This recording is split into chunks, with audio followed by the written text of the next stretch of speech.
Hey guys, welcome to online तैयारी। आज हम डिस्कस करेंगे जनवरी सेकेंड वीक के करंट अफेयर्स को। तो चलिए आज की क्लास शुरू करते हैं। आज का सबसे पहला क्वेश्चन है हमारा कि हेनले पासपोर्ट इंडेक्स 2021 में भारत की रैंक क्या है। हेनले एंड पार्टनर्स के द्वारा 2006 से हर एक साल एक पासपोर्ट इंडेक्स जारी की जाती है और इस बार भी जारी की गई है। इसमें इंडिया की रैंक है 85th। Option number D 85th। इस इंडेक्स को इंटरनेशनल एयर ट्रांसपोर्ट एसोसिएशन के आंकड़ों के आधार पर हर एक साल हेनले एंड पार्टनर्स के द्वारा जारी किया जाता है। यहाँ पे जो ये इंडेक्स जारी किया जाती है, इससे हमारी क्या समझ बनती है कि इंडिया अगर इस रैंक पे है या फिर कोई और कंट्री अगर किसी रैंक पे है तो इससे क्या मतलब बनता है, इसमें रैंकिंग कैसे की जाती है, क्या देख के की जाती है। बेसिकली अगर हम इंडिया के बारे में ही बात करें कि इंडिया का रैंक है 85th।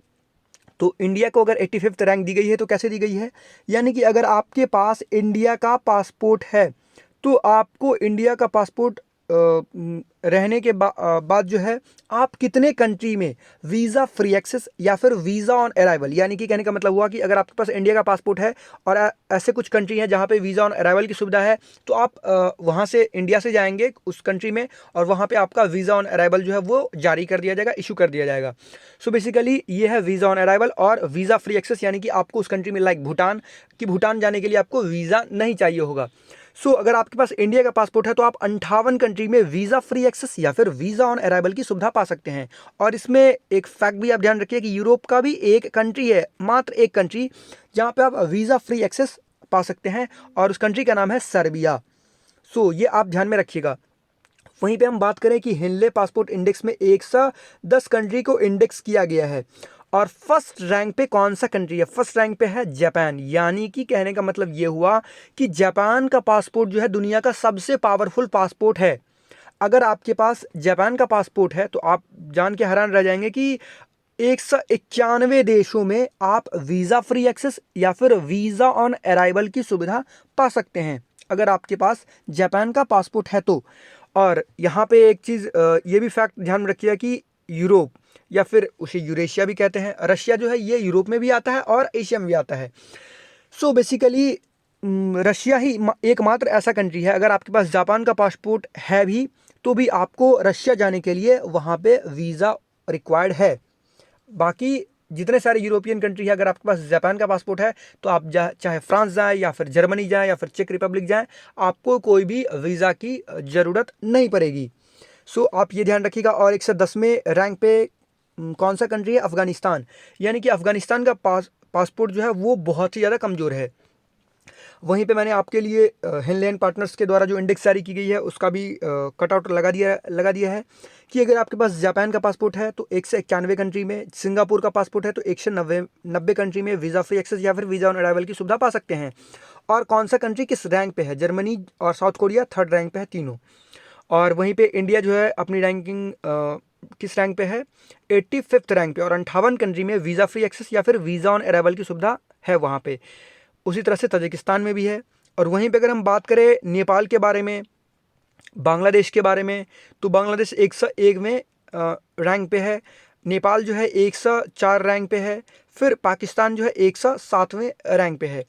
बेसिकली आप ये ध्यान में रखिएगा।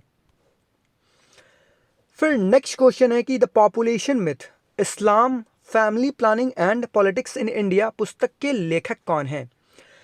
ये बुक जो लिखी गई है, ये बुक लिखी गई है former chief election commissioner of India के द्वारा और इनका नाम है S Y Qureshi, doctor S Y Qureshi. ये हमारे मुख्य चुनाव आयुक्त रह चुके हैं कब से कब तक, तो 2010 से 2012 तक ये हमारे मुख्य चुनाव आयुक्त रह चुके हैं। जैसे कि अभी हमारे जो मुख्य चुनाव आयुक्त हैं, देखिए 2 चुनाव आयुक्त होते हैं अभी और एक मुख्य चुनाव आयुक्त। तो अभी हमारे मुख्य चुनाव आयुक्त कौन है, सुनील अरोड़ा, और 2 जो चुनाव आयुक्त हैं सुशील चंद्रा और राजीव कुमार। ये 2010 से 2012 तक डॉक्टर एस वाई कुरैशी जो है ये chief election commissioner of India रह चुके हैं। इनके द्वारा बेसिकली ये बुक लिखी गई है, दैट्स वाई इंपॉर्टेंट है, ध्यान में रखिएगा। इस बुक में जो है 2 मिथ को तोड़ने की बात की गई है कि 2 मिथ जो लोगों में है इस्लाम फैमिली के बारे में, उसके बारे में बात की है। अब कौन सा 2 मिथ है कि इस्लाम फैमिली जो है वो नियोजन के खिलाफ है। यानी कि आप नियोजन समझ सकते हैं कि कहा जाता है कि जो 2 बच्चे ही अच्छे और इस्लाम फैमिली जो है वो परिवार नियोजन पे ध्यान नहीं देती, इसके खिलाफ है। इसमें यह बताया गया है कि ये एक मिथक है। फिर दूसरा मिथक जो बताया गया है कि मुस्लिम जनसंख्या विकास दर राजनीति शक्ति पर कब्जा करने से जुड़ी है, यानी कि मुस्लिम की जो इस्लाम की जो जनसंख्या विकास दर जो वो बढ़ रही है वो राजनीतिक शक्ति पर कब्जा करने के कारण वो बढ़ रही है, ये एक मिथक है। सो बेसिकली आप ये ध्यान में रखिएगा। फिर नेक्स्ट क्वेश्चन है कि हाल ही में तुर्लापति कुटुंबा राव का निधन हो गया, वह किस क्षेत्र से संबंधित थे। अब ऑबिचुअरी से भी क्वेश्चन पूछा जाता है। तो तुर्लापति कुटुंबा राव का निधन हो गया, वह एक जर्नलिस्ट थे, यानी कि उनका संबंध जो है जर्नलिज्म से था, और वो एक तेलुगु भाषा के पत्रकार थे। और तुर्लापति कुटुंबा राव के बारे में हम इसलिए बात कर रहे हैं क्योंकि इन्हें चौथे सर्वोच्च नागरिक सम्मान पद्म श्री से सम्मानित किया गया था, और इन्होंने 4000 से अधिक आत्मकथाएं और 16000 से अधिक सार्वजनिक भाषण दिए हैं, जिन्हें तेलुगु बुक ऑफ रिकॉर्ड्स द्वारा विश्व रिकॉर्ड्स के रूप में दर्ज किया गया है। सो बेसिकली इसलिए हमने इस क्वेश्चन को डिस्कस किया है। तुर्लापति कुटुंबा राव जो है ये तेलुगु भाषा के पत्रकार थे, जिनका कि अभी हाल ही में निधन हो गया और इन्हें पद्मश्री से सम्मानित किया गया था। अब नेशनल यूथ डे, राष्ट्रीय युवा दिवस, ये कब मनाया जाता है। तो ये बहुत ही आसान सा क्वेश्चन है, बट ये बहुत सारे एग्जाम में पूछा जाने वाला क्वेश्चन है। सो नेशनल यूथ डे ये हर एक साल 12 जनवरी को मनाया जाता है। ये क्यों 12 जनवरी को ही मनाया जाता है, क्योंकि इसी दिन स्वामी विवेकानंद की बर्थ एनिवर्सरी भी मनाई जाती है, और उनके जो विचार हैं, उनके द्वारा जो कोट जो दिए गए हैं, वो युवाओं में जो प्रेरणा बने और उस रास्ते पर युवा चले और सफल हों। सो बेसिकली उन्हीं के बर्थ एनिवर्सरी पे हर एक साल नेशनल यूथ डे मनाया जाता है। एक क्वेश्चन जो स्वामी विवेकानंद से पूछा जाता है कि रामकृष्ण मिशन की स्थापना किसने की थी, तो स्वामी विवेकानंद ने। फिर वहीं पे इनके द्वारा जो फेमस स्पीच जो दिया गया था शिकागो में, ये कब दिया गया था। सो ये दिया गया था 1893 में। सो ये आप ध्यान में रखिएगा, 1893 में इनके द्वारा शिकागो का फेमस स्पीच दिया गया था। बेसिकली इसमें ईयर ही पूछा जाता है और इसी में लोग कंफ्यूज कर जाते हैं। और इस बार का नेशनल यूथ डे का थीम भी था, क्या था थीम, युवा उत्साह नए भारत का।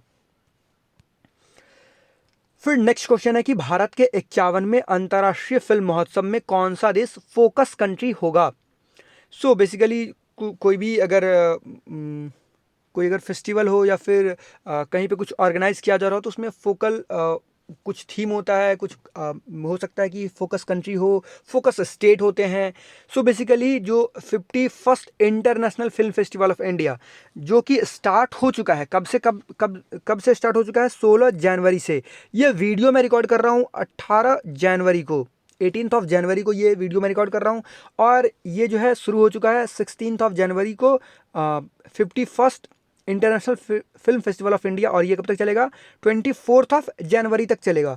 और इसमें जो है 224 फिल्म को स्क्रीन किया जाएगा, यानी कि इसमें 224 फिल्म को दिखाया जाएगा इस फिल्म फेस्टिवल में। और इसमें जो फोकस कंट्री जो है वो है बांग्लादेश।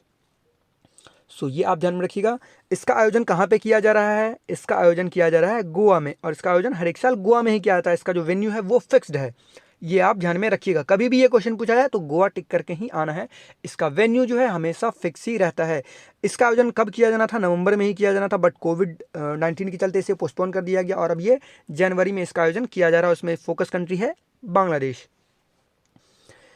फिर नेक्स्ट क्वेश्चन है, और बहुत ही अच्छा क्वेश्चन है, और ये अच्छी बात भी है कि भारत की पहली स्वदेशी 9mm पिस्टल को भारतीय सेना और किस संगठन द्वारा ज्वाइंटली डेवलप किया गया है। सो ये आप इमेज देख सकते हैं, ये है 9mm पिस्टल, और इसे इंडियन आर्मी ने और DRDO ने ज्वाइंटली जो है इस पिस्टल को डेवलप किया है। सो ये आप ध्यान में रखिएगा। और इसकी जो प्रोडक्शन जो कॉस्ट है वो कितनी है, 50,000 रुपये। इसकी प्रोडक्शन कॉस्ट है 50,000 रुपये, और इसे हो सकता है कि हम एक्सपोर्ट भी करें, ये इतनी अच्छी पिस्टल है। और वहीं पे अगर हम बात करें कि इस पिस्टल को क्या नाम दिया गया है, नाम बेसिकली इसका बहुत ही ज़्यादा इंपॉर्टेंट है। इसको नाम दिया गया अस्मी। इसका मतलब होता है, ये हिंदी वर्ड है अस्मी, और इसका मतलब होता है सेल्फ रिस्पेक्ट, प्राइड, और ये ध्यान में रखिएगा। और वहीं पे अगर हम बात कर रहे हैं DRDO के बारे में, तो DRDO का हेडक्वार्टर कहाँ पे है? न्यू दिल्ली में। और इसके जो चेयरमैन है उनका नाम है जी सतीश रेड्डी। जी सतीश रेड्डी। फिर नेक्स्ट क्वेश्चन है कि हैदराबाद और शिकागो के बीच किस एयरलाइन ने पहली बार बिना बिना रुके सेवाएं प्रदान की है? हैदराबाद और शिकागो के बीच किस एयरलाइन ने पहली बार बिना रुके सेवाएं शुरू की है? तो इस एयरलाइन का नाम है एयर इंडिया। एयर इंडिया ने पहली बार हैदराबाद और शिकागो के बीच एक airline non stop airline facility शुरू की है एयर इंडिया ने। और ये जो है नॉन स्टॉप जो रूट है ये 16 से 17 घंटे में कवर करेगी। फिर यहाँ पे एक एयर इंडिया से और एक न्यूज़ है, इसको मैंने क्वेश्चन के रूप में नहीं रखा, सोचा कि एक क्वेश्चन अगर ये डिस्कस कराऊँ तो उसको न्यूज़ के फॉर्मेट में ही आपको बता दूँ कि आपको पता होगा कि अभी रिसेंटली एयर इंडिया ने अभी पहला फ्लाई किया है। एयर इंडिया का जो ये भी नॉन स्टॉप पहला फ्लाइट स्टार्ट हुआ है कहाँ से कहाँ तक? तो सैन फ्रांसिस्को से बेंगलुरु या फिर बेंगलुरु से सैन फ्रांसिस्को। सो ये आप कह सकते हैं, बट ये पहला फ्लाई जो हुआ वो कहाँ से हुआ? सैन फ्रांसिस्को से बेंगलुरु हुआ। और इसमें जो चारों जो पायलट थी वो विमेन थी। सो इनका नाम आप बेसिकली ध्यान में रखिए। Captain Zoya Agarwal, captain Papagari Thanmay, captain Akanksha Sonaware और कैप्टन शिवानी मनहस। सो ये चार कैप्टन थी, ये चार विमेन पायलट थी जिन्होंने नॉन स्टॉप सैन फ्रांसिस्को से बेंगलुरु में लैंड किया। सो ये आप ध्यान में रखिएगा। यहाँ पे आप देख सकते हैं ये चारों कैप्टन का नाम। और ये जो है लगभग 16,000 किलोमीटर का इन्होंने डिस्टेंस कवर किया नॉन स्टॉप। और ये फ्लाइट भी एयर इंडिया के द्वारा ही शुरू की गई है। फिर नेक्स्ट क्वेश्चन है कि प्रवासी भारतीय दिवस ये कब मनाया जाता है? तो प्रवासी भारतीय दिवस ये हर एक साल 9 जनवरी को मनाया जाता है। अब ये 9 जनवरी को ही क्यों मनाया जाता है? क्योंकि इसी दिन महात्मा गांधी जो है वो अफ्रीका से इंडिया लौटे थे। और इस बार जो है प्रवासी भारतीय दिवस वर्चुअली मनाया गया कोविड-19 के चलते। वैसे कोविड-19 का जो वैक्सीन है वो अब तो वैक्सीनेशन स्टार्ट हो चुका है 16 जनवरी से ही। फिर नेक्स्ट है कि वर्ल्ड हिंदी डे ये कब मनाया गया? वर्ल्ड हिंदी डे ये कब मनाया जाता है या फिर कब मनाया गया? तो वर्ल्ड हिंदी डे ये हर एक साल 10 जनवरी को मनाया जाता है। अब यहाँ पे एक चीज़ ध्यान रखने वाली ये बात है कि एक ये वर्ल्ड हिंदी डे भी इंडिया में भी मनाया जाता है, पूरे वर्ल्ड में मनाया जाता है, क्योंकि हिंदी जो है ये बहुत सारे कंट्री में बोली जाने वाली भाषा है। और हिंदी जो है ये ऐसा नहीं कि बस इंडिया में ही बोली जाती है, ये वर्ल्ड के बहुत सारे कंट्री में बोली जाती है। That's why world Hindi day भी एक मनाया था और ये इंडिया में भी मनाया जाता है।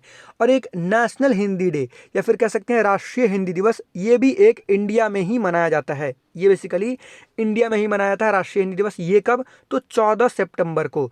सो बेसिकली अगर ये दो क्वेश्चन हो तो कंफ्यूज नहीं करना है। वर्ल्ड हिंदी डे 10 जनवरी, राष्ट्रीय हिंदी दिवस 14 सितंबर, तो इसमें कंफ्यूज नहीं करना है, ध्यान में रखिएगा।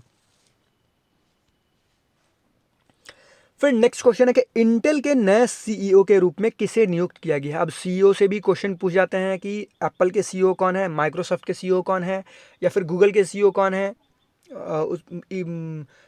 टेस्ला के सीईओ कौन है, या फिर उसके फाउंडर कौन है। ये सब क्वेश्चन आते रहते हैं। और इंटेल जो है एक बहुत ही बड़ी कंपनी है, एक सेमीकंडक्टर कंपनी है, ये चिप बनाती है, प्रोसेसर बनाती है।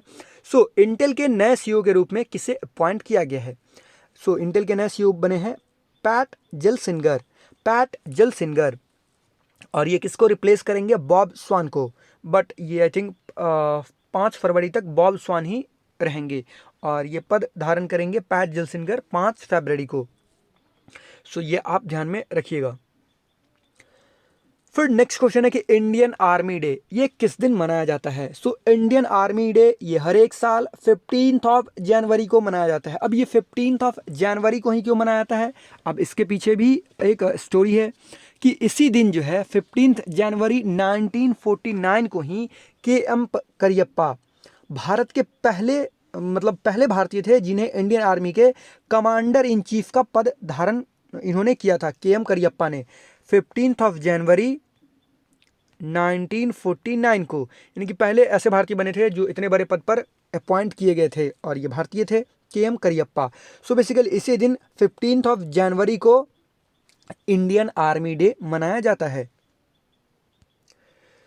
फिर नेक्स्ट क्वेश्चन है कि सदर जापारोव ने किस देश का राष्ट्रपति चुनाव जीता है? तो सदर जापारोव ने किर्गिस्तान का राष्ट्रपति चुनाव जीता है और इन्हें वोट कितना मिला पता है आपको? 79%।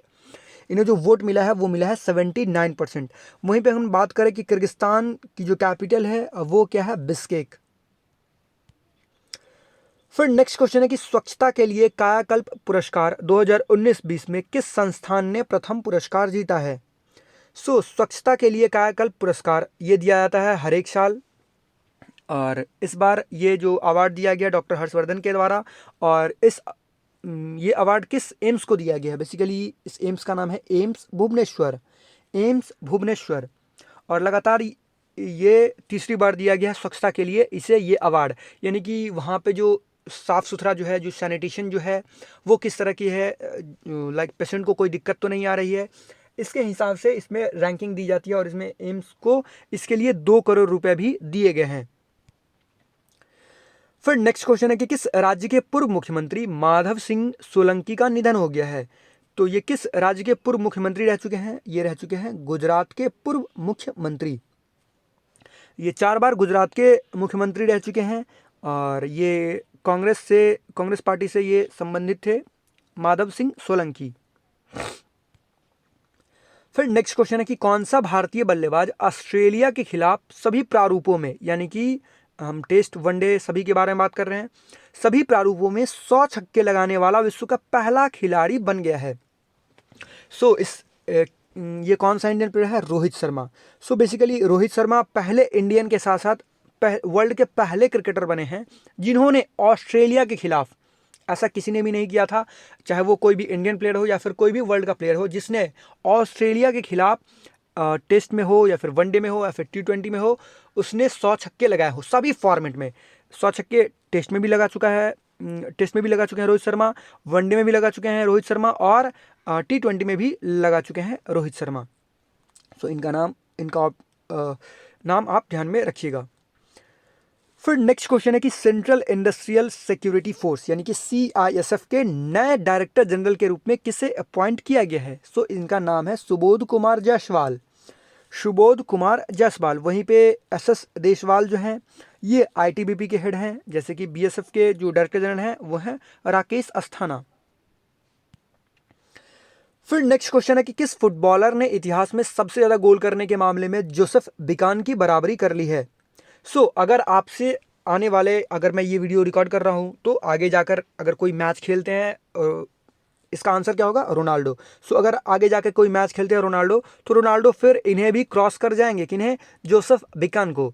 और अगर आपसे क्वेश्चन पूछ लिया जाता है कि आने वाले, अगर आपका कोई एग्जाम होता है कि सबसे ज़्यादा गोल अभी तक का किसका है, बेसिकली आपको आंख मूंद के क्रिस्टियानो रोनाल्डो टिक करके आ जाना है, क्योंकि उन्होंने बराबरी तो कर ही ली है। आने वाले 2-4 महीनों में कोई ना कोई मैच खेलेंगे ही, और अगर एक भी गोल कर देते हैं तो इनके द्वारा सबसे ज़्यादा गोल किए जाने वाली ये प्लेयर बन जाएंगे पूरे फुटबॉल हिस्ट्री में।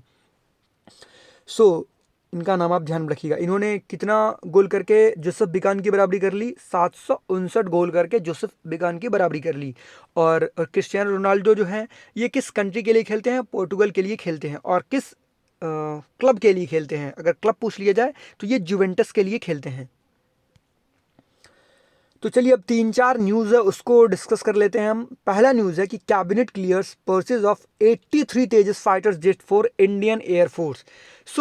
कैबिनेट ने जो है इंडियन एयरफोर्स चाहती थी कि वो 83 तेजस एयरक्राफ्ट फाइटर जेट जो है वो खरीदे।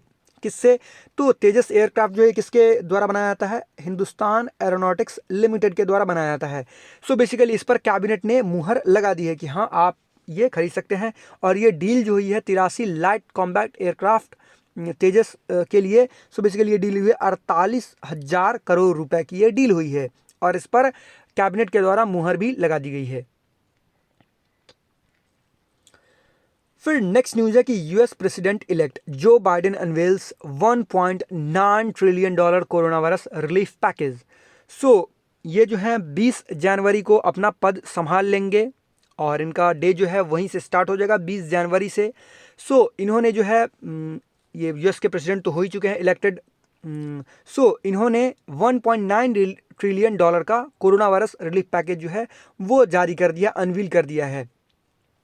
यहाँ पे आप देख सकते हैं, the stimulus plan underscores Biden's intent to aggressively shore up a deteriorating economy and address the devastation wrought by the pandemic.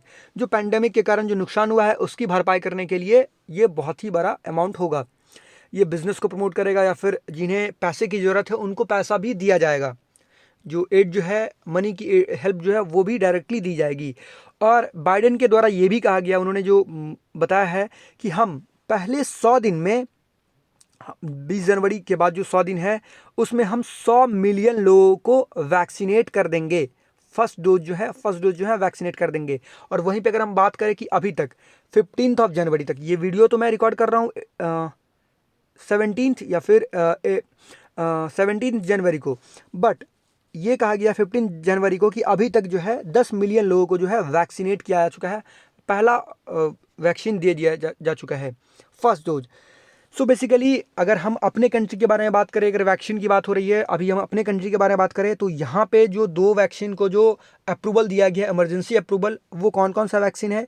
एक तो है भारत बायोटेक की कोवैक्सीन, आप नाम ध्यान में रखिएगा, और एक है एस्ट्राजेनेका की वैक्सीन जो कि ब्रिटेन की कंपनी है, और इसका प्रोडक्शन हो रहा है कहाँ पे? तो इंडिया में। किस इंस्टीट्यूट के द्वारा? तो सीरम इंस्टीट्यूट ऑफ इंडिया के द्वारा। और इस एस्ट्राजेनेका की वैक्सीन का नाम है कोविशील्ड। सो बेसिकली देखिए, कोविशील्ड में क्या हुआ है कि उसके तीनों रिपोर्ट जो है वो जारी किए गए हैं कि इसका ये एफिकेसी है, ये इसका जो एफिशिएंट है। और बहुत सारे ब्रिटेन में बहुत सारे लोगों को एस्ट्राजेनेका की ये वैक्सीन लगाई भी गई है, कोविशील्ड। बट कोवैक्सीन जो भारत बायोटेक की वैक्सीन है, दैट्स वाई इसके द्वारा जो है भारत बायोटेक के द्वारा कंपनसेशन की बात भी की गई है कि अगर किसी को साइड इफेक्ट होता है तो हम कंपनसेशन देंगे। सो भारत बायोटेक की वैक्सीन जो है, इसका जो फेज 3 ट्रायल जो है, और जो पिछला भी ट्रायल हुआ था उसका डाटा भी सही तरीके से नहीं दिया गया। सो क्या आप कोवैक्सीन लगाएंगे? और वहीं पर अगर हम बात करें वैक्सीन के बारे में तो यूएसए में भी 2 वैक्सीन को अप्रूवल दिया गया है। एक तो है फाइजर और बायोएनटेक के द्वारा बनाया गया। फाइजर है अमेरिकन कंपनी और बायोएनटेक है जर्मन कंपनी, और एक है मॉडर्ना जो कि अमेरिकन कंपनी है। सो 2 वैक्सीन को इमरजेंसी अप्रूवल दिया गया है।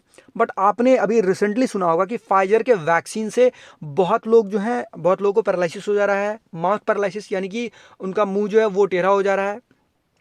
या फिर अभी आपने सुना होगा कि नॉर्वे में लगभग 30 लोग फाइजर के वैक्सीन लेने के बाद जो है वो मारे गए, बट वो ज़्यादातर वो लोग उम्र दराज लोग थे। सो बहुत ही ज़्यादा अभी रिस्क भी है वैक्सीनेट होने में। फिर और बट ये मैं आपको नहीं कह रहा हूँ कि आप वैक्सीनेट नहीं हो, आप ज़रूर वैक्सीन ले आप। फिर नेक्स्ट न्यूज़ है कि Nitin Gadkari to launch eco friendly non toxic paint developed by KVIC। So Khadi and village industries commission के द्वारा जो है एक नॉन टॉक्सिक पेंट यानी कि जो आप घर को पेंट करते हैं, जो एशियन पेंट वाला पेंट आता है, उसी तरह का एक पेंट डेवलप किया गया है KVIC के द्वारा। और इसको लॉन्च किसके द्वारा किया गया? Road and transport minister Nitin Gadkari के द्वारा ये लॉन्च किया गया paint. The eco friendly non toxic paint called Khadi Prakritik paint. Khadi Prakritik paint इस पेंट का नाम है, और ये जो है एंटी फंगल और एंटी बैक्टीरियल प्रॉपर्टीज़ का है, और ये काऊ के डंग से बनाया गया है। सो बेसिकली काऊ का डंग आप समझ ही गए होंगे। ये एक आत्मनिर्भर भारत की एक निशानी है। चलिए हम नेक्स्ट न्यूज़ डिस्कस करते हैं। नेक्स्ट न्यूज़ है कि Indian navy to coordinate largest coastal defence exercise sea vigil 21, यानी कि 2021 में किया गया, तो that's why 21। So sea vigil जो है ये एक कोस्टल डिफेंस एक्सरसाइज है जो कि हर एक 2 साल पर आयोजित किया जाता है, यानी कि इससे पिछले वाला 2019 में आयोजित किया गया था, और ये 2019 में पहला था सी विजिल का एक्सरसाइज, और ये 2021 में सेकंड एडिशन है। बेसिकली इसमें जितने सारे जो कोस्टल एरिया हैं इंडिया के, ये जो कोस्टल एरिया जो है और जितने सारे स्टेट या फिर यूनियन टेरेटरी आते हैं, वहाँ पे एक्सरसाइज कंडक्ट कराया जाता है। यहाँ पे आप देख सकते हैं second edition of largest coastal defence exercise sea vigil 21 starting, और ये बेसिकली ख़त्म भी हो चुका है, 2 दिन का ही था ये। और यहाँ पे आप देख सकते हैं will be undertaken along the entire 7,516 kilometre long coast line. The exercise will also include exclusive economic zone of the country and will involve all the 13 coastal states and union territories along with other maritime stakeholders. सो ये आप ध्यान में रखिएगा। जो basically ये किया जा रहा है कि आपको बताओ कि 26/11 का जो मुंबई में टेरर अटैक हुआ था, और वो कहाँ से आए थे, वो वाया सी के थ्रू ही आए थे, सी रूट से ही आए थे। सो बेसिकली इसके लिए एक्सरसाइज किया जाता है, और इसमें बहुत सारे जो फिशरीज डिपार्टमेंट के लोग होते हैं, या फिर जो लोग मछली पालन करते हैं, या फिर मछली को मारने के लिए जाते हैं सी में, वो भी वहाँ पे रहते हैं उस एक्सरसाइज में। सो बेसिकली ये आप ध्यान में रखिएगा। So this is the end of our video. I hope आपको ये वीडियो अच्छा लगा हो, और अगर आपको ये वीडियो अच्छा लगा हो तो प्लीज़ वीडियो को लाइक कीजिएगा, इस वीडियो को शेयर कीजिएगा, और हमारे चैनल ऑनलाइन तैयारी को सब्सक्राइब कीजिएगा, जिससे आपको मेरी आने वाली वीडियो मिलती रहे। धन्यवाद।